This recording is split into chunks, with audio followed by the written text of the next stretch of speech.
ሰላም ሰላም ዩናይትዳውያን እንዴት ናችሁ? ቤተሰቦቻችን በመላው ዓለም ያላችሁ የዩናይትድ ቤተሰቦች ሁሉ ሰላም ተገኝተናል። ዛሬም እሁድ ነው። ጨዋታዎችን እየተመለከታችሁ የምትሰሟቸው መረጃዎች ናቸው ወደ እናንተ ይዘን የምንቀርበው። ዩናይትድ ሰኞ ጨዋታ ማድረጉን ተከትሎ እንግዲህ እስከ ነገ ድረስ መጠበቅ ይኖርብናል። ምሽት 5 ሰዓት ዩናይትድ ጨዋታ ያደርጋል። ስለ በርንሞዙ ጨዋታ የኦልድ ትራፎርዱ የወጡ አዲስ ጉዳዮች ምንድን ናቸው? በተለይ በአፍሪካ ዋንጫ ምክንያት ተጫዋቾችን ልናጣ ነው የተባለው ነገር ትላንት ምን ምላሽ አገኘ? ዩናይትድ እንደው ፈቃድ ተሰጠው ወይ ለሚለው መረጃ ደርሳችኋለሁ። ስለ ቤንጃሚን ሼሽኮ ጉዳት እና ስለ እንዲሁ ማቲያስ ዴሊክትን በተመለከተም የወጣ ዜና አለ፣ ትሰሙታላችሁ። ከዛ ውጪ ስለ ዩናይትድ እንደተለመደው አንዳንድ ሀሳቦችን እናያለን። ስለ ሩበን አሞሪም የሰጠው አስተያየት አለ ከስካይ ስፖርት ጋር ትናንት አንዳንድ የሚያስገርሙ ምላሾችን ተናግሯል። እነሱን ነገሮች አደርሳችኋለሁ። ከዛ ስናልፍ ደግሞ የጄጄ ገብርኤልን ጉዳይ እናገኛለን። ይሄ ልጅ ብዙ ነገር እየተወራለት ነው። እውነት ለመናገር ቤተሰቦቻችን አሁን ቀን በቀን ዜና እየወጣበት አዳዲስ ነገር እየተሰማበት ያለ ልጅ ሆኗል። ምንድነው አዲሱ ነገር ካላችሁ የምንነግራችሁ ነገር ይኖራል። ስጠብቁን ሰሙታላችሁ። ከዝውውር ጋር በተያያዘ ቤተሰቦች አንድ የደች ፔድሪ እያሉ የሚጠሩት ልጅ አለ። ይሄን ልጅ ለማስፈረም ዩናይትድ ፍላጎት እንዳለው ተነግሯል። ይሄ አንዱ ዜናችን ነው። ከዝውውር ጋር በተያያዘ ስለ ሴሜንዮ ሩበን አሞሪም ተናግሯል፣ ምላሽ ሰጥቷል ስለ ተጫዋቹ። ነገ በኦልድ ትራፎርድ ከበርንማውዝ ጋር ሆኖ ዩናይትድን እንደሚገጥም ይጠበቃል። ሴሜንዮ ታዲያ ራሱን ለማሳየት በደንብ ዩናይትዶች እንዲያሳምኑት ጥሩ መድረክ ይመስላል። ስለ ዝውውሩ መረጃ አለን። ከዛ ውጭ ደግሞ ስለ ዩናይትድ የአማካይ ስፍራ ኢላማዎች የተሰሙ ዜናዎች አሉ። ስለነ ሳዲክ፣ ስለነ ዋርተን እንደዚሁም ስለነ ብሩኖ ፈርናንዴስ፣ ስለነ ኮነር ጋላገር እና ኤሊየት አንደርሰን የተሰሙ አዳዲስ ጉዳዮችን የማደርሳችሁ ይሆናል። እንደተለመደው ቤተሰቦች ቪዲዮ ላይክ በማድረግ 600 ላይክ እንድታደርሱት በታላቅ ፍቅርና አክብሮት እጠይቃለሁ። አብራችሁኝ ሁሉ መልካም ቆይታ። በተወዳጁ የእንግሊዝ ፕሪምየር ሊግ ጨዋታ ትላንት ተደርጎ ነበረ፣ እንዲሁም ዛሬ ይቀጥላል። ከትላንት መርሃ ግብሮች መካከል ያው ከዩናይትድ ፊት የሚገኘው ቼልሲ ትላንት 2-0 በሆነ ውጤት አሸንፎ ከዩናይትድ በ3 ነጥብ ርቋል። ስለዚህ ነገ ዩናይትድ ጨዋታውን ሲያደርግ ከቼልሲ ጋር ነጥቡን መልሶ ለማስተካከል እና የቶፕ ፎር እንደዚሁ ህልሙን ዩናይትድ አጠናክሮ ለማስቀጠል የሚያደርገው ጨዋታ ነው ማለት ነው። ግዴታ የዩናይትድን ማሸነፍ የቼልሲ ትላንት ድል ማድረግ አስፈላጊ ያደርገዋል። ነገ ምሽት 5 ሰዓት ዩናይትድ ሲጫወት ሩበን አሞሪም እንደተናገረው ጨዋታውን ማሸነፍ እና ማሸነፍ ብቻ ነው ያለበት። ቼልሲም አሸንፏል ትላንት፣ ግን ዛሬ እንደው ነጥብ የሚጥሉለት ክለቦች አሉ። አንዱ ቲም አሸነፈ ወይም ደግሞ ሁለቱ ክለቦች አቻ ወጡ፣ በክለቦቹ ነጥብ መጣላቸው አይቀርም። ከዩናይትድ ፊት የተቀመጡ ክለቦች ናቸው። እነኚህ ክለቦች 11 ሰዓት ላይ ጨዋታቸውን ያደርጋሉ። ክሪስታል ፓላስ እና ማንቸስተር ሲቲ የሚያደርጉት ጨዋታ የሊጉ ተጠባቂ የሆነ ጨዋታ ነው ቤተሰቦቻችን። እና ዛሬ እንደው ይህን ዜና እየሰማችሁ ልትከታተሏቸው የምትችሏቸውን ጨዋታዎች እንደዚሁ ሰዓት ጠቁማቸው፣ ያው ፓላስ እና ሲቲ 11 ሰዓት፣ ፎረስት እና ቶተንሃምን በተመሳሳይ 11 ሰዓት፣ ሰንደርላንድ እና ኒውካስልም እንደዚሁ በ11 ሰዓት፣ ዌስትሃም እና አስቶን ቪላ እንዲሁም በ11 ሰዓት ይጫወታሉ ዛሬ ቀን ላይ። ከዛ ውጭ ምሽት የሚደረግ አንድ ተጠባቂ ጨዋታም አለ። የብሬንትፎርድ እና የሊድስ ዩናይትድ ጨዋታ 1 ሰዓት ከ30 ይጠበቃል። ከዛ ውጭ እንግዲህ የመጨረሻው የ16ኛው ሳምንት መርሃ ግብር መዝጊያ ጨዋታ የሚሆነው ዩናይትድ በኦልድ ትራፎርድ በርንመዝን ነገ የሚያስተናግድበት ጨዋታ ይሆናል ማለት ነው። በቀጥታ እንግዲህ ለዛሬ ከያዝንላችሁ መረጃዎች መካከል ያው የነገውን ጨዋታ የተመለከቱ አዳዲስ ጉዳዮች ያሉን መረጃዎች ወደ እነሱ እንለፍ። ከአፍኮን ጋር በተያዘ የሶስት ተጫዋቾችን እጣ ፋንታ ዩናይትድ እስካሁን ድረስ አላወቀም፣ ወይንም አውቆ ክለቡ ጉዳዩን በሚስጥር ይዞታል ተብሎ ነው እየተጠበቀም እየተነገረም የሚገኘው። በአፍኮን ምክንያት ብሪያን ምቡሞ፣ አማድ እና ማዝራዊ በነገው ጨዋታ ላይ ይሳተፉ አይሳተፉ እስካሁን የማውቀው ነገር የለም፣ ምላሽ እጠብቃለሁ ሲል ነበር አሞሪም። ትላንት ነው ኦልሬዲ ምላሽ እጠብቃለሁ ብሎ ነው የነበረው። ግን ክለቡ አይ ቲንክ ጉዳዩን በሚስጥር ሳይዘው አይቀርም ብሎናል ሳሙኤል ሉካርስ ለዩናይትድ በጣም ቅርብ የሆነው የዩናይትድ ዘጋቢ። የዩናይትድ ሰዎች እና አሰልጣኙ ታዲያ የነኚህን ተጫዋቾች በበርንማውዝ ጨዋታ ላይ መኖር አለመኖር ለሚዲያ ማሳወቅ አልፈለጉም። ስለዚህ የነኚህ ተጫዋቾች መሰለፍ በጨዋታው ዕለት የሚኖር ሰርፕራይዝ ነው ማለት ነው። ከሌሉም ሰርፕራይዝ እንሆናለን፣ ያው ከተሰለፉም ሰርፕራይዝ የምንሆንበት ሁኔታ ነው ያለው። ሞስት ፕሮባብሊ ግን ተጫዋቾቹ እንደሚገኙና ዩናይትድ እነኝህን ተጫዋቾች እንደሚጠቀም ይጠበቃል። እንደው ላይኖር ይችላል ተብሎ አሁን እየተሰጋ ያለው የቤንጃሚን ሼሽኮ ጉዳይ ነው። ተጫዋቹ ከመደበኛ የእግር ኳስ ጉዳት ውጪ የሆድ ህመም ገጥሞት ነው እንግዲህ ከጉዳቱ ቢያገግምም ከጉልበት ጉዳቱ በሆድ ህመሙ ምክንያት ከዋና ቡድን ጋር ልምምድ መስራት ሳይችል የቀረው ተብሏል። እስካሁን ድረስ በግል ነው ልምምድ እየሰራ የሚገኘው። ይሄ ደግሞ ለበርንመዙ ጨዋታ እንዲደርስ አያደርገውም ተብሏል። ትላንትም ልምምድ ሴሽናቸው ላይ ቤንጃሚን ሼሽኮ በግሉ ነው ልምምድ ሲሰራ የቆየው ከግሩፑ ተነጥሎ። ስለዚህ ለነገው ጨዋታ ላይ ይደርሳል ተብሎ አይጠበቅም። ምናልባት በቀጣይ ቡድኑ ለሚያደርገው ጨዋታ ለአስቶን ቪላው ሊደርስ የሚችልበት እድል እንዳለ ነው የተነገረው። ማቲያስ ዴሊክት በበኩሉ የጀርባ ህመም ነው የገጠመው ተብሏል። የማቲያስ ዴሊክትም ጉዳት ይሄ ከተለመደው እግር ጡንቻ ምናምን ከምንላቸው ጉዳቶች ለየት ያለ ነው። ጀርባው ላይ ትንሽ ተጫዋቹ ምቾት አልተሰማውም፣ የተወሰነ ህመም አለበት ተብሎ ነው እንግዲህ የተገለጸው ማለት ነው። ስለዚህ ይሄ በግጭት በምናምን የመጣ ሳይሆን ወይ እግር፣ ጉልበት፣ ቁርጭምጭሚት ወይ ጅማት ላይ የሚደርስ ጉዳት አይደለም። ጀርባው ላይ ብቻ በተጫዋቹ መደበኛ ያልሆነ ተጫዋቾች ላይ የሚከሰት አይነት ህመም ስለገጠመው ነው በዩናይትድ ስኳድ ውስጥ በቀጣይ የማይካተተውና የተገለለው ተብሏል። ጨዋታ ኢቨን ለማድረግ ምናልባት ተጫዋቹ እንደው አስገዳጅ ሁኔታ ከተፈጠረ ሊያደርግ ይችላል፣ ግን ዩናይትዶች ጥንቃቄ ማድረግ ፈልገዋል ተብሏል። ምናልባት ሁኔታው እንዳይብስበት ስለሰጉ ነው ተጠንቅቀው በበርንመዙ ጨዋታ ላይ ለመጠቀም ፈቃደኛ ያልሆኑትና በጨዋታውም ላይ የማይገኘው በዚህ ምክንያት ነው ተብሎ ነው የተገለጸው። የማንቸስተር ዩናይትድን እንደው አሰላለፍ ስንገምት ቤተሰቦቻችን ታዲያ ዩናይትድ ፊት መስመር ላይ ቤንጃሚን ሼሽኮ ከሌለ አይ ቲንክ የወልቭሱን ጨዋታ የተጠቀምነውን አሰላለፍ መቀየር የሚያስፈልግ አይመስለኝም። ዩናይትዶች ምናልባት ማዝራዊ የሚኖር ከሆነ እሱ መሰለፉ አይቀርም። ጨዋታው ላይ ማዝራዊ የማይኖር ከሆነ ግን ባክስሪው በሉክሾ በግራ በኩል እንደዚሁም የሴንትራል ሴንተር ባክ ሚናውን ባለፈው በጣም በጥሩ ብቃት የተወጣው እና ሄቨን ተጨማሪ መሰለፍ እድል እንደማያገኝ ለበርንማውዙ ጨዋታ ይጠበቃል። ነገር ግን የቀኙን የተከላካይ መስመር ቦታ ደግሞ ማዝራዊ የማይኖር ከሆነ ምናልባት ዮሮ ቋሚ ተሰላፊ ሆኖ ልናየው እንችላለን ማለት ነው እና ምናልባት ዮሮና ሄቨን በቋሚ 11 ውስጥ ተሰልፈው ልናይ የምንችልበት እድል ነገ በጣም ሰፊ ነው። በነገው ጨዋታ ዕለት ያው ሉክ ሾው እንደምታውቁት በጣም ጥሩ ፎርም ላይ ነው የሚገኘው እና አሁን ማርቲኔዝ አይ ቲንክ አገግሟል። ወደ ጨዋታ ሪትምም እየገባ ነው የሚገኘው። ልጁ ተቀይሮ በገባ ቁጥር እንዴት የዩናይትድ የማጥቃት ወደፊት የመሄድን ስራ እንደሚያቀል ተመልክታችኋል። ማርቲኔዝ በባህሪው በጣም ጥቅጥቅ ካለው የመከላከል ላይን ውስጥ ኳስ ብሬክ አድርጎ የማቀበል አይነት ከፍተኛ የሆነ ችሎታ ያለው ነው እና በጣም ጥቅጥቅ ባለው በተጨናነቀው ኤራ ውስጥ ኳስን ቀለል አድርጎ ፍሬ ወደ ሆነው ቦታ ፕሮግረስ አድርጎ በማቀበል እንዲሁም ላይን ብሬክ በማድረግ እጅግ የሚያስገርም ተጫዋች ነው እና በባለፈውም ጨዋታዎች ላይ ተቀይሮ በገባባቸው የተወሰኑ ደቂቃዎች ላይ ኢቭን አሳይቶናል ይህን ግሊምስ እና ማርቲኔዝ ለዩናይትድ የሚያስፈልገው ተከላካይ ይመስለኛል። እኔ በግሌ በተለይ በጣም አስፈላጊው ተጫዋች ነው። ግን አሁን የሉክ ሾው በጣም ጥሩ ምርጥ ብቃት ላይ መሆን ተጫዋቹ ወደ ቋሚነት መልሶ እንዳይሰለፍ ነው እያደረገው የሚገኘው ይመስለኛል እንጂ ጨዋታ ለማድረግ አሁን በጣም ቶታሊ ፊት ነው ልጁ።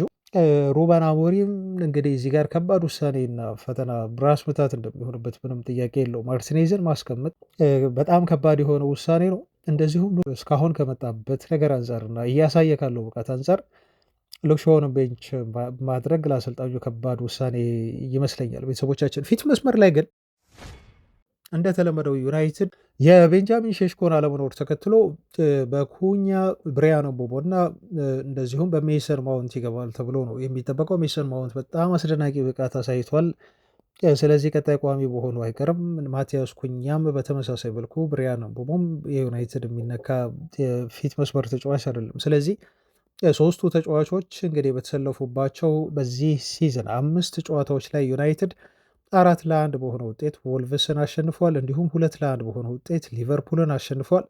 3-2 በሆነ ውጤት እንደዚሁ በርንሌን አሸንፏል። በሜዳው ከአርሰናል ጋር 1-0 ተሸንፏል። ግን በጨዋታው ላይ ሙሉ የጨዋታ የበላይነት ወስዶ ነበር ዩናይትድ የተጫወተው። እንደዚሁም ከፉልሃም ጋር የተጫወቶ አንድ አቻ አጠናቋል ማለት ነው። ስለዚህ እነኚህ ሶስት አጥቂዎች በተሰለፉባቸው 5 ጨዋታዎች ቡድኑ 3 አሸንፎ አንድ ጨዋታ አቻ ወጥቶ እንደዚሁ በአንድ ተሸንፏል ማለት ነው። በጣም ጥሩ የሆነ የፊት መስመር ጥምረት ያላቸው ተጫዋቾች ናቸው ማለት ነው። የሩበን አሞሪው ማንቸስተር ዩናይትድ በዚህ ሲዝን እንደው እንደ ደጋፊዎች እንደሚጠብቁት በጣም ይህን ያህል እንደው ሳቲስፋይድ የሆኑበት ቲም ባይሆንም ምክንያቱም ዩናይትድ ከጣላቸው ነጥቦች አንጻር ማሸነፍ ይገባው ነበር፣ ማሸነፍ ይችል ነበር ተብሎ ነጥብ የጣለባቸው ጨዋታዎች በርካታ ስለሆኑ አንዳንድ ቅሬታዎች መነሳታቸው አይቀርም። እኛም አንስተናል። በእርግጥ ቡድኑ እጁ ላይ የነበሩ እድሎችን አባክኗል እና እነኚህን ጨዋታዎች ቢያሸንፍ ኖሮ ይሄን የሊጉ መሪ መሆን ይችል ነበር ዩናይትድ እና በተጫዋቾቹ በአሰልጣኙም እንደዚሁ አንዳንድ ድክመቶች ምክንያት በጣም ቀላል የተባሉ ሊገኙ የሚችሉ ነጥቦችን ቡድኑ አጥቷል ተብሎ ይተቻል። እኛም ተችተናል። ቤተሰቦች እንደዚህ አይነት ትችቶች ዩናይትድ አለበት። እነኚህን ነገሮች ቢያሻሽል ከዚህ በላይ ቡድኑ ለፕሪሚየር ሊግ ዋንጫ መፎካከር የሚያስችል ብቃት እና አቅም ያለው ቡድን ነው፣ ከአምናው ብዙ የተሻሻለ ቡድን ነው ብለን ስንናገር ቆይተናል። ግን ሪያሊቲው ያ አይደለም። አንዳንድ ጊዜ ጥሩ ተጫውቶ ዩናይትድን የሚሸንፍበት ጨዋታዎች አሉ። እንደዚሁም አንዳንድ ጊዜ በጣም መጥፎ ተጫውቶ ያሸንፋል። አንዳንድ ጊዜ ደግሞ በጣም መጥፎ ተጫውቶ ደግሞ ነጥብ ይጥላል ወይ ይሸንፋል ማለት ነው። ኦቨርኦል አሁን እስካሁን ድረስ ባደረግነው ጨዋታ ቲሙ ያሳየው በተለይ የማጥቃት እንቅስቃሴ በጣም አስደናቂ ነው። ዩናይትድ የፊት መስመር ፍጹም ተሻሽሏል። በፕሪሚየር ሊግ ይህን ታውቃላችሁ ቤተሰቦቻችን። ብዙ ኤክስጂ ያለው ቡድን ማንቸስተር ዩናይትድ ነው። 29.85 ኤክስጂ ያስመዝግቧል። 30 በጣም ንጹህ የተባሉ የጎል እድሎችን ያስመዘገበ የመጀመሪያው ፕሪሚየር ሊግ ክለብ ነው፣ ቀዳሚው ነው። ሹት ፐር ጌም ደግሞ ያደረገው ዩናይትድ በየጨዋታው 16.1 ኳሶችን ወደ ጎል ይሞክራል ቡድኑ። እንደዚሁም ሾት ኦን ታርጌት በየጨዋታው ከነኚህ ውስጥ ከ16 ውስጥ 5.5ቱ ኢላማቸውን የጠበቁ ሙከራዎችን በማድረግ ዩናይትድ የመጀመሪያው ቡድን ነው። በጣም በርካታ የጎል ማግባት እድሎችን በመፍጠርም ዩናይትድ በየጨዋታው አንደኛ ነው። 12 የጎል ማግባት እድሎችን ቡድኑ ይፈጥራል ማለት ነው። እንግዲህ ይሄ ዝም ብሎ የመጣ አይደለም። ይሄ በእነኚህ ሁሉ ስታቶች እንደው እግር ኳስን ለማሸነፍ በጣም ወሳኝ የተባሉ ስታቶች ናቸው እና በእነኚህ ሁሉ ስታቶች ዩናይትድ እንደነ ሲቲ እና አርሰናልን የመሳሰሉ በሊጉ በጣም ጠንካራና ጥሩ የተገነቡ ቡድኖች ናቸው የተባሉ ቡድኖችን ሳይቀር በልጦ ነው ይሄን ቁጥራዊ መረጃ ያስመዘገበው ማለት ነው። ዞሮ ዞሮ ግን እግር ኳስ መጨረሻው 3 ነጥብ ነው። መጨረሻው የደረጃ ሰንጠረዥ ነው እና ሩበን አሞሪም የሚለካው አሁን በጠቀስኩላችሁ ስታቶች ብቻ ሳይሆን ሲዝኑ ከተጠናቀቀ በኋላ ዩናይትድ የት ደረጃ ላይ ይዞ ያጠናቅቃል እና በየትኛውስ የአውሮፓ መድረክ ዩናይትድ ተሳታፊ ይሆናል በሚለው ነው ማለት ነው የመጨረሻ የእግር ኳስ ልኬት የሚሆነው። ስለዚህ ምናልባት ይሄ ቁጥር ሩበን አሞሪምን እንዳያሰናብቱ የክለቡ አመራሮችን ሊያግዛቸው ይችል ይሆናል እንጂ የዩናይትድ ደጋፊዎችን ቁጥራዊ መረጃ ብቻ ያስደስታል ተብሎ አይጠበቅም። ቤተሰቦች ማንቸስተር ዩናይትድ በጣም የሚያስገርማችሁ ሌላው ስታት ምንድን ነው? ካለፉት 9 የፕሪሚየር ሊግ ጨዋታዎቻቸው 5ቱን አሸንፈው 3ቱን አቻ ወጥተዋል። በአንዱ ብቻ ነው የተሸነፉት እና ይሄ ባለፉት 9 ጨዋታዎች የሰበሰቡት ነጥብ ከዚህ በፊት ከሰበሰቧቸው በአጠቃላይ 19 ባለፈው 19 ወደ 18 ያህል ጨዋታዎችን አድርገው እንደዚሁ ከሰበሰቧቸው ነጥቦች በጣም የተሻለው ነው ተብሎ ነው እንግዲህ የተመዘገበው። ባለፉት ከነኚህ ጨዋታዎች በፊት ባደረጓቸው ጨዋታዎች 16 ጨዋታ አድርገው 4ቱን ብቻ ሲያሸንፉ 4ቱን አቻ ወጥተው 9 ተሸንፈዋል ማለት ነው። ስለዚህ የዩናይትድ ያለፉት 17 ጨዋታዎች ውጤት ተደምሮ ባለፉት 9 ጨዋታዎች ያመጣው ውጤት ቡድኑ ይበልጣል ተብሎ ነው ቡድኑ እየተሻሻለ እንደመጣ በውጤት ረገድም የተገለጸው ግን በቂ ነው ተብሎ አይታሰብም። ቲሙ ያለውን ፖቴንሻል ከዚህ በላይ መጠቀም እንደሚችል ደጋፊውም ያውቃል፣ አሰልጣኙም ያውቃሉ። ስለዚህ ይበልጥ መሻሻል እንዳለበት ነው ሁላችንም የምናምነው ማለት ነው።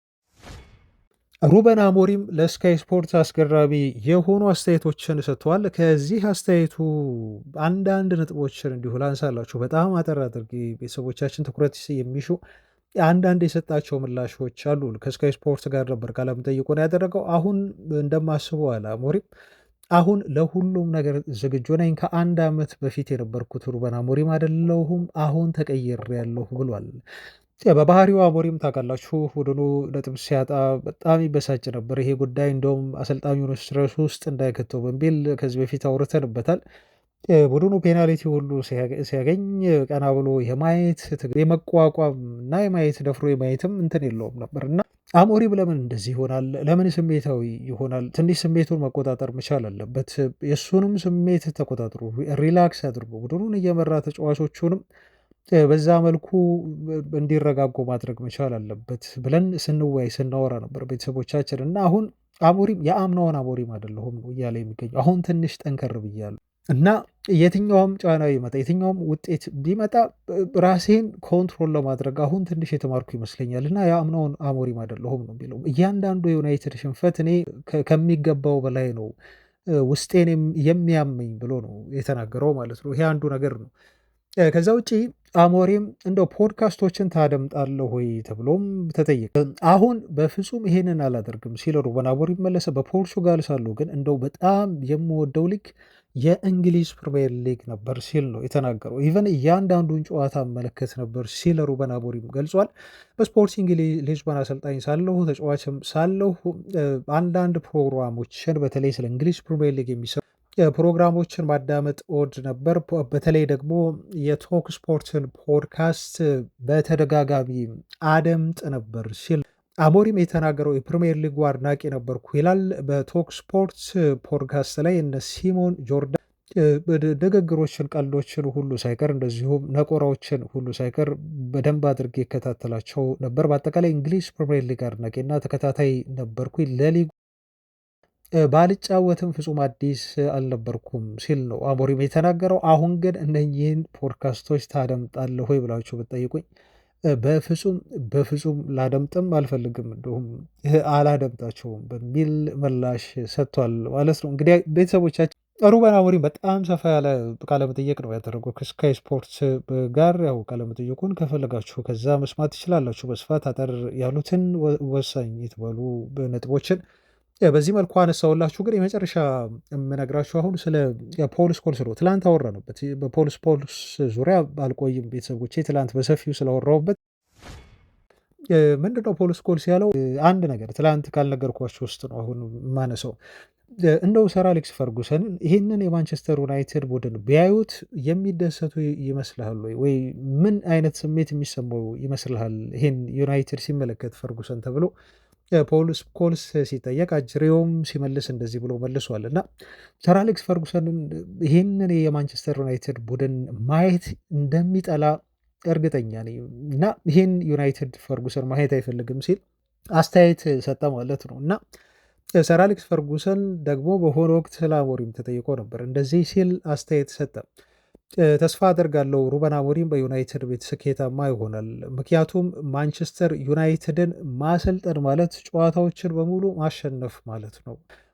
እናም ምልክቶችን አይቻለሁ። አሁን ዩናይትድ በትክክለኛው አቅጣጫ እየሄደ ያለ ቡድን መሆኑን ተረድቻለሁ ሲል ነበር ሰር አሌክስ ፈርጉሰን አስተያየቱን የሰጠው ማለት ነው። እና ይህን ያነሳውላችሁ ለምን መሰላችሁ ቤተሰቦች? ይኸው የዩናይትድ የቀድሞ ተጫዋቾች እኔ አሁን አጌንስት ፖል ስኮልስ የፖል ስኮልስ በጣም አድናቂ ሆነኝ። በነገራችሁ ላይ በጣም እንዲሁ ስለ ዩናይትድ ባያወራና እንዳደነኩት እኔ በቀጥል ይሻለኝ ነበር፣ እንዲሁ እንደወደድኩት ፖል ስኮልስን ማለት ነው። አሁን አሞሪም ላይ ለምን እንደተነሳ እኔ እየገባኝ አይደለም። አሞሪም እንዳይረጋጋ እያደረገው ነው። ኦፍኮርስ ሚዲያዎችን አሁን አልሰማም ብሏል። እንደዚህ አይነት ፕሮግራሞችን አሞሪም ላይ ይከታተል ይችላል እና ይህን ያህል ብዙ ተጽዕኖም ላያሳድርበት ይችላል። ግን ይህን ኔጌቲቭ ኢነርጂ ለሚዲያው በራሱ መናገር ለምን አስፈለገ? አሞሪም ለዩናይትድ አይመጥንም፣ ከዩናይትድ መሰናበት አለበት፣ የሚሆነ አሰልጣኝ አይደለም ብሎ በድፍረት መናገር እና አሁንም ቢሆን ሰር አሌክስ ፈርጉሰን ዩናይትድን ሲያይ ዩናይትድን ይጠላል፣ በቃ መመልከት የማይፈልገው አይነት ዩናይትድ ነው ብሎ በድፍረት እንዲሁ መናገር እኔ ይህን ኤነርጂ ከየት እንደሚያመጣው እየገባኝ አይደለም። ቤተሰቦች እውነት ለክለቡ ፍቅር አለው? ሩበን አሞሪም በዩናይትድ ቤት እንዲሳካለት እውነት ፖል ስኮልስ ይፈልጋሉ የሚለው ጥያቄ የሚያስነሳ ነው ማለት ነው። ቤተሰቦች አይ ቲንክ ፖይንት የለውም እያልኩ አይደለም፣ ፖይንት ይኖረዋል፣ ፖይንት ይኖረዋል። እውነት ፈርጉሰን ዩናይትድን ሲመለከት ላይደሰት ይችል ይሆናል፣ ግን ይህን ያህል ለምን ሀርሽ በሆን አስፈለገ? በጣም ጠንክሮ ነው እየተናገረው ያለው ፖል ስኮልስ እና የትኛውም ሌጀንድ ተጫዋች በቀድሞ ክለቡ ዙሪያ እንደዚህ ሲያወራ ሰምቼ አላውቅም። እንደዚህ ሲያወራ ሰምቼ አላውቅም። ለምሳሌ አሁን ኒማንያ ቪዲች በቅርቡ ተጠይቆ ነበር ስለ ሩበን አሞሪም ሲጠየቅ አይ ቲንክ አሰልጣኙ በጣም ጥሩ የያዘው ይመስለኛል እና የጥሩ አሰልጣኝ ኳሊቲዎች በሙሉ ያሉት ነው የሚመስለኝ ሩበን አሞሪም ሲል ነው የተናገረው እና በዩናይትድ ቤት ስኬታማ ሊያደርጉ የሚችሉ ነገሮች አሰልጣኙ ያሉት ይመስለኛል። ስለ አሰልጣኙ በቅርበት በደንብ አላቅም አለ ቪዲች። ነገር ግን አሰልጣኙ በጣም ተስፋ ያለው ጥሩ አሰልጣኝ ይመስለኛል ከውጭ ሆኜ ሳየው በሚል ነው አስተያየት የሰጠው እና አንድ ሌጀንድ መናገር ያለበት አይ ቲንክ እንደዚህ ነው። የዋሽ ግን እያልኩኝ አይደለም። በጣም እንደው ሁሉንም ነገር ከበር አድርጎ ይዋሽ ማለት ሳይሆን የፖል ስኮልስ ግን በጣም ኤክስትሪም ሆኖ ትችቱ ስለወጣብኝ ስለገረበኝ ነው። ቤተሰቦች ዜናዎቻችን ይቀጥላሉ። ቤተሰቦች አሁንም አብራችሁን ሁኑ። ቪዲዮን ላይክ ማድረጋችሁን ግን እንዳትረሱ። በጣም ብዙ ዜናዎች አሉኝ፣ ግን አጠር አጠር እያደረግኩኝ ላቀርብላችሁ ልሞክር። ስለ ጄጄ ገብርኤል ላንሳላችሁ እና የጄጄ ገብርኤልን ጉዳይ ስመለከት ተጫዋቹ እንዴት ባርሴሎና ላይ ያስፈርመው ከዩናይትድ መዳፍ ጥረት እያደረገ እንደሆነ ሰሞኑን የሰማነው መረጃ ነው እና ባርሴሎናዎች ያልሄዱበት ርቀት የለም ልጁን ለማሳመር። ምናልባት ባርሴሎና እና ሪያል ማድሪድ ተጫዋቾችን ሊውር የማድረግ ሂስቶሪ ይኖራቸዋል። ከዚህ በፊት ያላቸው ታሪክ በተለይ ባርሴሎና ብዙ ተጫዋቾች ይወሰዱበት ነበር በእንግሊዝ ክለቦች፣ በተለይ የእነ ፋብሪጋስ ጥሩ ምሳሌ ነው። የቀድሞ የዩናይትድ ተከላካይ የነበረውም ጄራር ፒኬ እንደ አንድ ምሳሌ ነው። ታለንት ከላሜሲያ ብዙ ፈልሷል ወደ እንግሊዝ። አሁን ግን ከተለያዩ ሊጎች እነኚህ ስፔናውያን ክለቦች ታለንቶችን እያደኑ ወደ እነሱ ለማስኮብለል ጥረት እያደረጉ ነው የሚገኙት፣ አድርገዋል። አሁንም ጥረት ላይ ናቸው። ጄጄ ገብርኤል አንዱ የዛ የእነሱ እንቅስቃሴ ፕሮጀክት ይመስላል እና ልጁ ኮንትራት አለው። ኦፍኮርስ ዩናይትድ አስገድዶ አያቆየውም። ኮንትራት ቢኖረውም 2 ዓመት ኮንትራት ነው የፈረመው። እድሜው ገና ስለሆነ ፕሮፌሽናል ኮንትራት አይደለም የፈረመው ልጁ እና ዩናይትድ ተጫዋቹን በተለያዩ ነገሮች ማሳመን ነው የሚጠበቅበት በክለቡ ለማቆየት ማለት ነው እና ቤተሰቡ በተለይ ለውሳኔው በጣም ወሳኝ ነው። ዊልኮክስ ናቸው ተጫዋቹ በቃ ልቀቁኝ ሁሉ ብሎ ወደ ባርሴሎና እንዲለቁት ፈልጎ ነበር ነው የተባለው። ከዛ በኋላ አይ ቲንክ ጥሩ ዳጎስ ያለ ገንዘብም ይሰጡታል፣ ለቤተሰቦቹም ይሰጣሉ። ያው ለቤተሰቦቹ ይሰጣሉ ልጁ ገና ስለሆነ ኦፍኮርስ ይሄ ምንም ጥያቄ የለውም። ገንዘብ ነው ሊያሳምነው የሚችለው። ከገንዘብ ውጭ ደግሞ የተለያዩ ጥቅማ ጥቅሞችን ነው ቡድኑ ያዘጋጀለት። ከዚህ በፊት አውርቼዋለሁ። ከጥቅማ ጥቅሞቹ መካከል እና ከተገለጹት ውስጥ ማለት ነው የባርሴሎናን ፍላጎት እንደሰሙ ወዲያው አስቸኳይ ስብሰባ ነው የጠሩት ዊልኮክስ። ከዛ በኋላ ነው ለቦርዱ አዋይተው ልጁን ለማቆየት ምን እናድርግ በሚል ንግግር ያደረጉትና ቃል ከገቡለት ነገሮች መካከል አንዱ ከዋናው ቡድን ጋር እንዲሁ በቅርቡ የመጫወት እድል እንደሚሰጡት። ገና ነው እንግዲህ እድሜው በቅርቡ ነው አይደል 15 ዓመት የሞላው ልጁ፣ ግን ከዋናው ቡድን ጋር ልምምድ እንዲሰራ ከሩበን አሞሪም ጋር እንዲሁ ኮንታክት እንዲያደርግ እንደሚያሳድጉት በጣም በትኩረት እድገቱን እንደሚከታተሉ ዩናይትዶች ቃል ገብተው አሁን ያን እያደረጉ ነው። ልምምድ እየሰራ ነው፣ ተመልክታችኋል። እንደውም አንዳንድ ምስሎች ላይ ብሩኖ ፈርናንዴስ ሲያግዘው ሲረዳው ሲያወራው ሁሉ ተመልክተናል። አስቡት ገና ትላንት ትንሽ የነበረ ልጅ ገና ትላንት 14 ዓመቱ የነበረ ልጅ እና ብዙም በሚዲያው ከ1 ዓመት በፊት የማይታወቅ ልጅ አሁን ከብሩኖ ፈርናንዴስ ጋር ልምድ እየሰራ ብሩኖ ፈርናንዴስ ምክር ሲሰጠው አድናቆቱን ሲቸረው በልምምድ ቦታ ላይ መመልከት ራሱ በጣም የሚያስገርም ስኬት ነው ለዚህ ታዳጊ ልጅ ማለት ነው። እና ዩናይትድ አሁን በሚገባው ልክ ልጁን እየተንከባከበው ነው፣ ከባርሴሎና እንዲርቅ እያደረገው ነው እና የተለያዩ እንክብካቤዎችን እያደረጉ ነው። እርግጠኛ ናቸው ባርሴሎናዎች ልጁን አባብለው ወደ ካምፕኑ እንደማይወስዱት ከዩናይትድ መዳፍ እንደማይነጥቁት እንደውም አንዳንድ የዩናይትድ በጣም ቅርብ የሆኑ ለአካዳሚው ቅርብ የሆኑ ሰራተኞች እና ስታፎች ምን ብለው ነው የሚያምኑት? ዩናይትድ በታሪኩ እንደዚህ አይነት ታለንት አይቶ አያውቅም ነው የሚሉት። እና ስለ ጄጄ ገብርኤል አይ ቲንክ በጣም ብዙ ቪዲዮዎችን አይታችኋል። የባለፈው የኤፍኤ ካፕ ጎሉንም ተመልከቱ። በጣም ነው የሚያስገርማቸው ያስቆጠረበት መንገድ እና የሆነም በምንድን ነው በሜዳ ቴኒስ ኳስ የሰራትን ጢባጢቦ የተጫወተባትን ቪዲዮም ጋብዣቸዋለሁ። የሆነ ቀን ካስታወሳቸው የሆነ ጊዜ ዜና ስሰራ ቤተሰቦች እሱም ቪዲዮ ካላያቸው አሁንም ጄጄ ገብርኤል ቴብል ቴኒስ ኳስ ይሄ አሚን በሜዳ ቴኒስ ኳስ እንትን ስኪሉን ያሳየበት ቪዲዮ ብላችሁ ሰርች አድርጉ። ጄጄ ገብርኤል በሜዳ ቴኒስ ኳስ በትንሿ ኳስ ማለት ነው አረንጓዴዋ እና እሱን ቪዲዮ ተከታትዬ እኔ ማመን አልቻልኩም። እውነት ለመናገር ኳሱን እንዴት እንደሚያደርገው ያችን የቴኒስ ኳስ እንዴት እንደሚያደርጋት፣ እንዴት እንደሚያንጠባጥባት፣ እንዴት አይነት ትሪኮችን እንደሚሰራ በዛ ኳስ እኔ ቪዲዮን ማመን አልቻልኩም። በጣም ቫይራል የወጣ ቪዲዮ ነው እና ልጁ ያለው ተሰጥኦ እውነት እንደዚህ አይነት ተጫዋች አለ ወይ? እኔ ኔይማር ተሰጥኦ እንዳለው አውቃለሁ በጣም ልጅ እያለ ግን እንደዚህ አይነት ቪዲዮ በኔይማር እድሜ በኔይማር በጄጄ ገብርኤል እድሜ ኔይማር እንደዚህ አይነት ትሪኮችን ሲሰራ ያውም በቴብል በሜዳ ቴኒስ ኳስ እኮ ነው የምላቸው። አይቼ አላውቅም።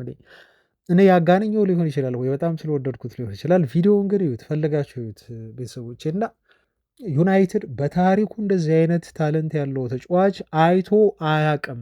ይሄ እንደዚህ አይነት ልጅ ሁሉ አልተፈጠረም በካሪንግተን ብለው ነው የሚያስቡት። የሚገርም ታለንት ያለው ልጅ ነው እና ዩናይትድን ይሄን ልጅ ላለማጣት አሁን ብዙ ስራዎችን እየሰራ እንደሆነና በክለቡ እንደሚያቆየው ነው የተነገረው። በቅርቡ እንደውም ነው የተባለው እንደ ዜናው ከሆነ በቅርቡ ጄጄ ገብርኤል የዩናይትድ በፕሪሚየር ሊጉ መሰለፍ የቻለ በእድሜው በጣም ትንሹ ተጫዋች ይሆናል ተብሎ ነው የተገለጸው ማለት ነው። እና አይ ቲንክ በዚህ ሲዝን አይችሉም መሰለኝ በፕሪሚየር ሊግ ማሳተፍ አይችሉም።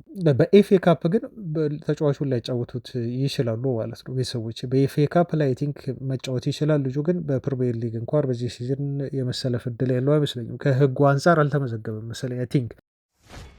እና ጄጄ ገብርኤል በትንሽ እድሜው ለዩናይትድ የተሰለፈ ተጫዋች የመሆን እድል አለው። በቅርቡ ዋይኒ ሩኒ በልጄ ምክንያት አውቄዋለሁ ሲል አስተያየት መስጠቱን ታስታውሳላችሁ። ምክንያቱም የካይሮን የተባለው ልጁ በጣም ታለንት ያለው ተጫዋች ነው። እሱም አብሮ ነው የሚጫወቱት ከጄጄ ገብርኤል ጋር እና የሆነ ጊዜ ልጁን በጣም ይከታተላል ሮኒ በነገራቸው ላይ እና ለልጁ ሲከታተል ሳያውቅ ነው ጄጄ ገብርኤልንም ያየውና መከታተል የጀመረው። የሆነ ጊዜ ቲቪ ላይ ተመልክቼው ይሄ ልጅ ማን ነው ስል ጠየቅኩት አለ። እንግዲህ በጣም ተገርቦ በችሎታውና በታለንቱ ማለት ነው። ከዛ ይሄ እኮ ጄጄ ገብርኤል ብሎ ልጄ ብዙ ነገር ነገረኝ ያስረዳኝ ይላል ዋይኒ ሩኒ። ከዛ ጊዜ ጀምሮ ተጫዋቹን እከታተላለሁ፣ እድገቱንም ስከታተል ቆይቻለሁ። በጣም አስደናቂ የሆነ ተጫዋች ነው።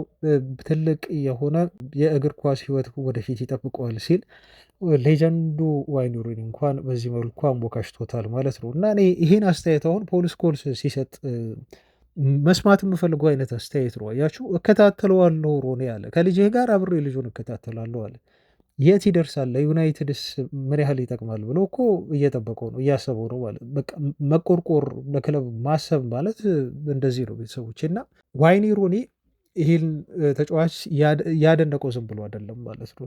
ምን ያህል ሂውጅ የሆነ ታለንት እንዳለው በደንብ አድርጎ ስለሚያውቅ ነው። እሱ ብቻ አይደለም በነገራችሁ ላይ ሼ ሌሲ ይሄ ልጅ እንደውም በፕሪሚየር ሊጉ ሊጫወት ይችላል። አይ ቲንክ አስመዝግበውታል ተጫዋቹን ማለት ነው። ይሄን ሌላኛው ኤዴን ሃዛርድ ብሎ ነው የሚጠሩት። እንግሊዛዊው ሃዛርድ ይሉታል፣ ግን የግራ እግሩ ሃዛርድ ብሎ ነው የሚጠሩት። በግራ እግሩ የሚያደርገውን እንቅስቃሴ ማመን አትችሉም። የሚያስገርም ነው። ዩቲዩብ ላይ ገብታችሁ የሼሌሲን ጎሎች፣ ስኪሎች እንደዚሁ ሰርች አድርጋችሁ ተመልከቱ።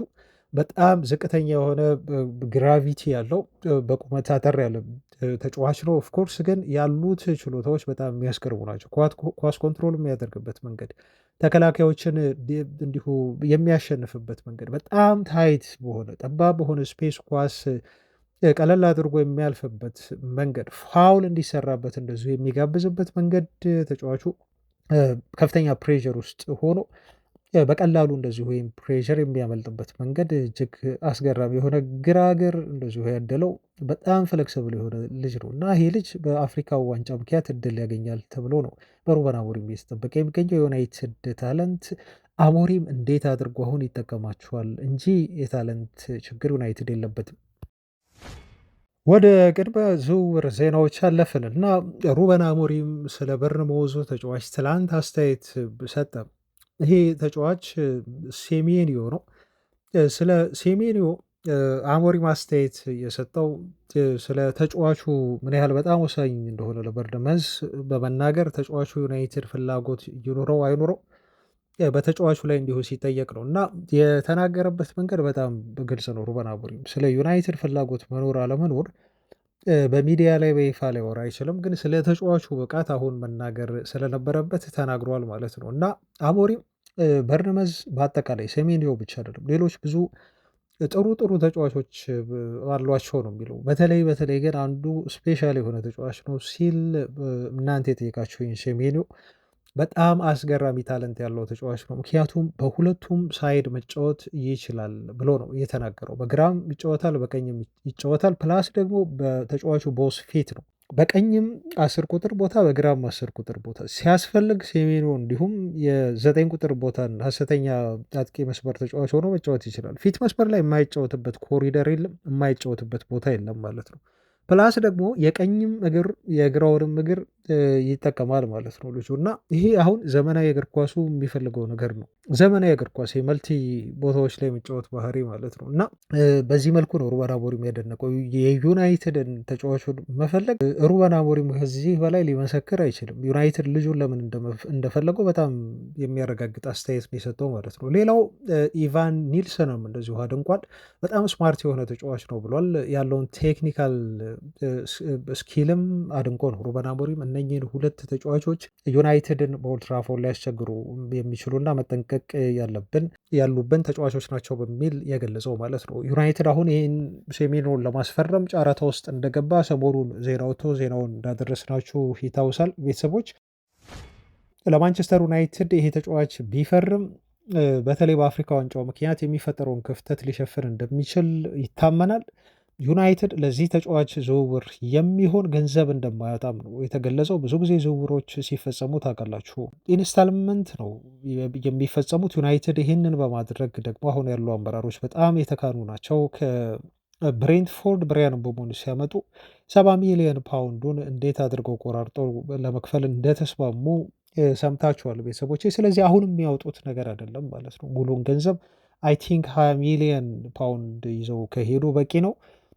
ከዛ በኋላ የቀሩትን በሶስት ክፍያዎች አድርገው ቆራርጦ ብቻ ለበርነመዝ መክፈልና ዝውውሩን ማጠናቀቅ ይችላሉ ማለት ነው። የበርነመዝ ፈቃደኝነት ብቻ ነው እዚህ ጋር የሚያስፈልገው። ከዛ ውጭ ቆራርጦ ለመክፈል የሚያስችል ብዙ ጊዜ ውል ማፍረሻ ሲሆን በአንዴ እንዲከፍሉ ክለቦች ሊያስገድዱ ይችላሉ፣ ሻጭ ክለብ ማለት ነው። ነገር ግን የተወሰነ ገንዘብ ተጨምሮ ደግሞ በኢንስታልመንት እንዲደረግ ይደረጋል። ይሄ የተለመደ አሰራር ነው። ዩናይትድን በዛ መልኩ ነው ሴሜንዮን ለማስፈረም ጨረታ ውስጥ ይገባል።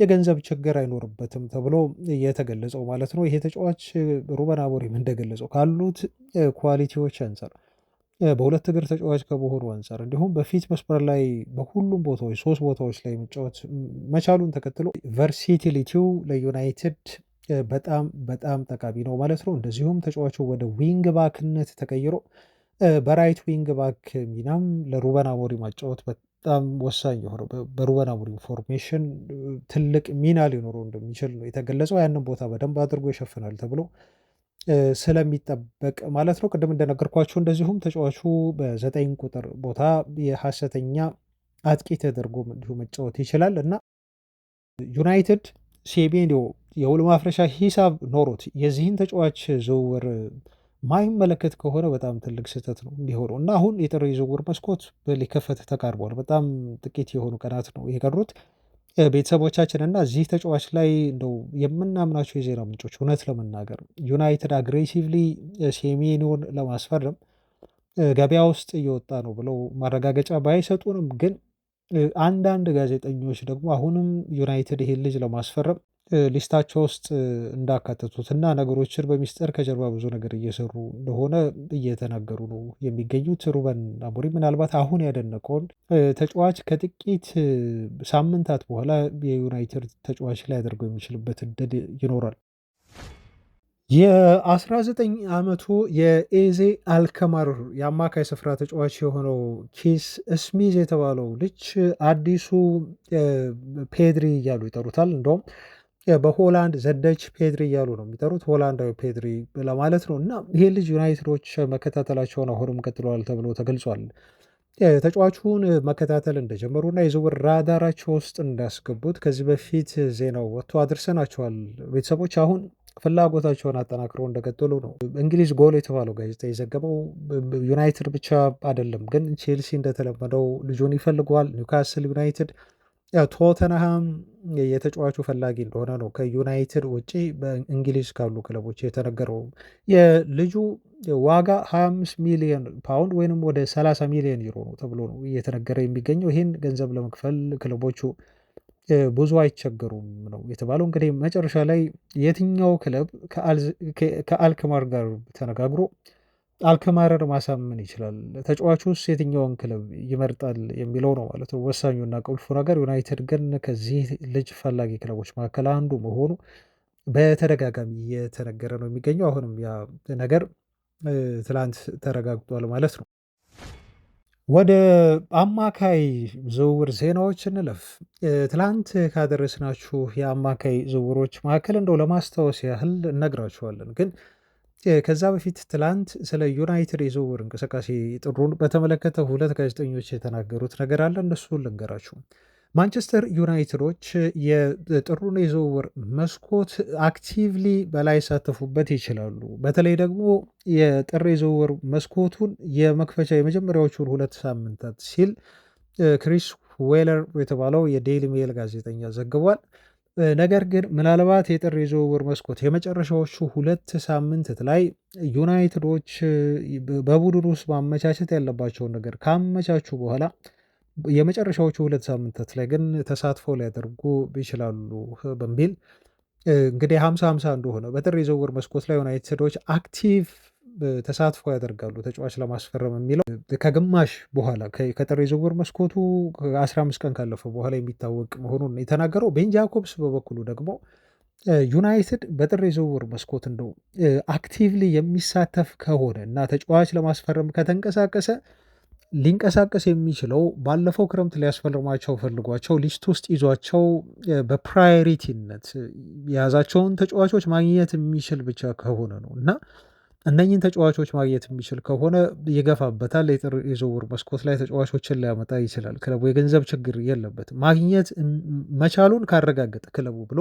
ገልጿል እንጂ ይሄ ለስቶፕ ጋፕ የሚሆን አይነት ዝውውር ዩናይትዶች ለማድረግ ብዙ ፍላጎቱ የላቸውም፣ ኢንተረስት የላቸውም በሚል ቤን ጃኮብስ በዚህ ሁኔታ ገልጿል። ግን ብዙ መረጃዎች እንደሚጠቁሙት ከሆነ አማካይ ቦታ ላይ ዩናይትድ ምናልባት በውሰት ለማምጣት የሚመለከታቸው ተጫዋቾች አሉ ተብሎ ተነግሯል። ሰሞኑንም እንዲሁ ዜና ስንሰራላችሁ ነበር በተደጋጋሚ የኮነር ጋላገር ሁኔታ አለ።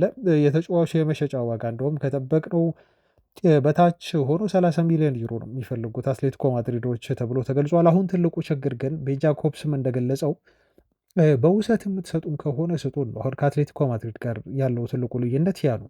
ክረምትም ላይ ይመጣ ነበር ይሄ ልጅ በነገራችሁ ላይ ግን ተጫዋቹ ከወሰዳችሁ አይቀር አስገዳጅ አንቀጽ ክተቱበት እና ሲዝኑን ካጠናቀቀ በኋላ በቋሚ ዝውውር አስፈርሙት የሚል ጥያቄ ያነሱ አትሌቲኮ ማድሪዶች። ዩናይትድ ደግሞ እየተመለከተ ያለው የረዥሙን ፕሮጀክት ምልምሎች ነው እና ዩናይትድ የረዥም ጊዜ እቅድ አካሉ አይደለም። ኮነር ጋላገር ግን ቢመጣ ያግዘኛል ይጠቅመኛል ብሎ ክለቡ አስቧል። ምክንያቱም የፕሪሚየር ሊግ ልምድ አለው፣ በክሪስታል ፓላስ በቼልሲ የተጫወተ ልጅ ነው እና የአዳፕቴሽን ችግር የለበትም ማለት ነው። ሌስ ሪስክ ያለው ተጫዋች ነው፣ በውሰት ነው ብታመጡት በዛ ላይ። ስለዚህ ጋላገርን ወደ ዩናይትድ በውሰት ማምጣት ለዩናይትድ በጣም ተመራጩ ቢዝነስ ነው ማለት ነው። በዛ ምክንያት ዩናይትዶች ሳይቀበሉት ቀረ። አሁንም የሚሞክሩት የሚጥሩት ጥር የዝውውር መስኮት ላይ በዚህ መንገድ ነው አትሌቲኮ ማድሪዶችን ለማሳመን ማለት ነው። ልጁ ሬዲ ነው፣ 25 ዓመቱ ነው፣ ገና እየተጫወተ አይደለም ብዙ። በአትሌቲኮ ማድሪድ ደስተኛ አይደለም ተብሎ ባይነገርም ግን ተጫዋቹ የመልቀቅ እድል የሚቀርብለት ከሆነ የዩናይትድን ጥያቄ ተቀብለው በውሰትም ቢሆን ወደ እንግሊዝ የመምጣት ፍላጎት አለው ተብሎ ነው የተነገረው። ከዋጋ አንጻር በጣም ዝቅተኛ ገንዘብ ዩናይትድን ሊያስከፍሉ ይችላሉ ከሌሎች ኢላማዎቻቸው በንጽጽር ሲታዩ ተብሎ ደግሞ አንዳንድ ተጫዋቾች ስማቸው አሁንም እየተነሳ ነው። ትላንት ለምሳሌ ሳዲክ የተባለው ተጫዋች ከሳውዛምፕተን ተነስቷል። ዲሞክራቲክ ሪፐብሊክ ኦፍ ኮንጎ ኢንተርናሽናል ነው በነገራችሁ ላይ ይሄ ልጅ ለዩናይትድ ሎ ኮስት አልተርናቲቭ ተብሎ የተያዘ ልጅ ነው ማለት ነው። ለባሌባ ምትክ አድርገው ዩናይትድ የያዙት ነው። የባሌባን የመቶና ምናምን ሚሊዮን ፓውንድ ዝውውር ካልተሳካ ይህን ያህል ገንዘብ የሚጠየቅበት ከሆነ በብራይተን ዩናይትዶች ወደ ፕላን ቢ ይሄዳሉ ማለት ነው። ያ ፕላን ቢያቸው ደግሞ ሳዲክ ነው ተብሎ ነው የተነገረው ማለት ነው። ልጁ ባለፈው የዝውውር መስኮት ነው ወደ ሰንደርላንድ የመጣው። አይ ቲንክ ቤተሰቦች እዚህ ጋር የነገርኳችሁ ተጫዋቹን ሳውዛምፕተን ካልኳችሁ ስህተት ነው፣ ሰንደርላንድ ማለት ነው። ለሰንደርላንድ ሲፈርም 15 ሚሊዮን ፓውንድ ብቻ ነው ባለፈው ክረምት ላይ ለተጫዋቹ ዝውውር ያወጡት ማለት ነው። እና ዩናይትድ እንግዲህ ይሄን ልጅ ቢያንስ አትሊስት እስከ 30 ሚሊዮን ፓውንድ ሊያገኘው ይችላል ማለት ነው። እንደው ሰንደርላንዶች በጣም አጋነውት የልጁን ዋጋ በከፍተኛ ዋጋ ካለጠፈው በስተቀር ዩናይትድ መጣ በሚል ቼልሲም ዝውውሩ ፉክክር ላይ ስላለ 15 ነው ያስፈረሙት ከጥቂት ወራት በፊት። እንግዲህ አሁን ደግሞ ከአንድ ዓመት በኋላ በተጫዋቹን እጥፍ አድርገው የሚሸጡበት እድል ይቀርብላቸዋል ተብሎ ይጠበቃል። ምናልባት ዋጋውን ካላናሩ እና ካልጨመሩ በስተቀር ለዩናይትድ አንደኛው አማራጭ ነው ማለት ነው። የብሩኖ ፈርናንዴስ ሽያጭም ጉዳይ ትላንት ያነሳነው ዜና ነው። ብዙዎች እያወሩ ነው፣ አሁን እየተቀባበሉት ነው። ዜናው ጠንከር እያለ መጥቷል። ብሩኖን ለመሸጥ ዩናይትዶች ወስነዋል ተብሎ እየተገለጸ ነው ያለው። ከአውሮፓዎቹ ለምሳሌ እንደነ ባየር ሙኒክ ስማቸው ይነሳል። ከብሩኖ ጋር ግን እነ አልሂላል እና አልኢታሃድ የተባሉ ክለቦች ምናልባት ከዓለም ዋንጫው በኋላ የብሩኖ ፈርናንዴዝ መዳረሻ ክለብ ሊሆኑ ይችላሉ ተብለው ነው ስማቸው ከብሩኖ ፈርናንዴዝ ዝውውር ጋር እየተነሳ የሚገኘው ማለት ነው። እና የብሩኖ ፈርናንዴዝም የዝውውር ወሬ ቀላል የሚባል አይደለም። ያለፉትን 2 ቀናት እየተወራ የሚገኝ ቤን ጃኮብስ ምናልባት ማንቸስተር ዩናይትዶች በቀጣይ ጥር ዝውውር መስኮት ተጫዋች ላያስፈርሙ ይችላሉ። ካስፈረሙም የረዥም ጊዜ እቅዶቻቸውን ኢላማዎቻቸውን ተጫዋቾች ነው የሚሞክሩት ብሎ ተናግሯል። ቤተሰቦች ቲምቶክ ደግሞ በቀጣይ ጥር ዝውውር መስኮት ሲከፈት ዩናይትዶች በሊስትነት ከያዟቸው ተጫዋቾች መካከል አንዱ ለሆነ ለአደም ዋርተን ዝውውር ወደ 100 ሚሊዮን ዩሮ የዝውውር ገንዘብ ያቀርባሉ። ይሄ መረጃ ደርሶኛል እና ቁጥር 1 የዝውውር ኢላማም አድርገውታል። ጥር የዝውውር መስኮት ላይ ለማስፈረም ጥረት ያደርጋሉ ከፓላስ ሲል ትላንት ዜና አውጥቶ እንዲሁ መረጃውን አድርሰናችኋልና ይህንን ዝውውር ምናልባት ዩናይትዶች አጠናክረው ሊገፉበት ይችላሉ ተብሎ እየተገለጸ ነው ያለው። ዛሬ ወሳኝ የሆነ ጨዋታ አለው። ፓላስ 15 የፕሪሚየር ሊግ ጨዋታዎችን ሲያደርጉ ፓላሶች በ13ቱ ተጫዋቹ ቋሚ የሆኑ ለክሪስታል ፓላስ መሰለፍ ችሏል። ገና 21 ዓመቱ ነው። ፓላሶች ልጁን ሲያስፈርሙት የሚያስገርመው ከብላክበርን በ18 ሚሊዮን ፓውንድ ብቻ ነው ያስፈረሙት እና ባለፈው ዓመት ነው ያስፈረሙት ግን አሁን ለተጫዋቹ ዝውውር ምናልባት ከ80 እስከ 100 ሚሊዮን ፓውንድ የዝውውር ገንዘብ ሊጠይቁ እንደሚችሉ ተገልጿል። እና ዩናይትዶች ይህን ልጅ ፈጥነው ለማስፈረም ከሌሎች ክለቦች ቀድመው ፉክክር ሳይመጣባቸው ጥር ላይ ሙከራ ያደርጋሉ ተብሎ ተነግሯል። ቼልሲዎች በበኩላቸው ኢሊየት አንደርሰን ላይ አሁን ከፍተኛ ፍላጎት እያሳዩ መጥተዋል። በአማካይ ዝውውሮች ላይ ዩናይትድን እየተቀናቀኑ ነው የሚገኙት። ለኢሊየት አንደርሰን እንደው ዩናይትድ የተጫዋቹን ዝውውር ጥር ላይ የማያስፈርመውና እንደው ማይፎካከራቸው ከሆነ ቀድመው ከዩናይትድ ልጁን ለማስፈረም ከፎረስት ሰማያዎቹ ጥረት ለማድረግ ከወዲሁ ተዘጋጅተዋል ተብሎ ተነግሯል። ይሄ ለዩናይትድ በጣም መጥፎ የተባለ ዜና ነው። እነኚህ ሁሉ የምንሰማቸው መረጃዎች የሚያመላክቱን ዩናይትዶች በጣም ወሳኝና ቁልፍ ያሏቸውን ኢላማዎች ጥር የዝውውር መስኮት ላይ ማስፈረም እንዳለባቸው አትሊስት አንዱን ከሚፈልጓቸው 2-3 አማካዮች መካከል አትሊስት አንዱን አማካይ ማስፈረም እንዳለባቸው ነው። አለበለዚያ ክረምት ላይ ሲመጣ ጫራታው እንደሚጨምርና ገንዘቡን በጣም እየጨመረ እንደሚመጣ ነው የዝውውር ዋጋው በክለቦች እየተጠበቀ ያለው ካለው ፍላጎት እነዚህ ተጫዋቾች ካላቸው የማርኬት ዲማንድ አንፃር ትልቅ ክለቦች ወደ ጨረታው ወደ ገበያው ፉክክር ይገባሉ ተብሎ ስለሚጠበቅ ማለት ነው። ቤተሰቦች ይህን ይመስላል ዛሬ ያስኮላችሁ መረጃዎች። ነገ እንገናኛለን አይቀርም 5 ሰዓት ነው ጨዋታ የምናደርገው። ስለዚህ እንደተለመደው ቀን ላይ ዜናዎች ይኖሩናል። አዳዲስ ነገር ካለ ወደ እናንተ ይዘን እንገኛለን፣ እናደርሳችኋለን። አብራችሁኝ ስለሆናችሁ ከልብ አመሰግናለሁ ቤተሰቦች። መልካም እሁድ፣ መልካም መዝናኛ ቀን ይሆንላችሁ ባይ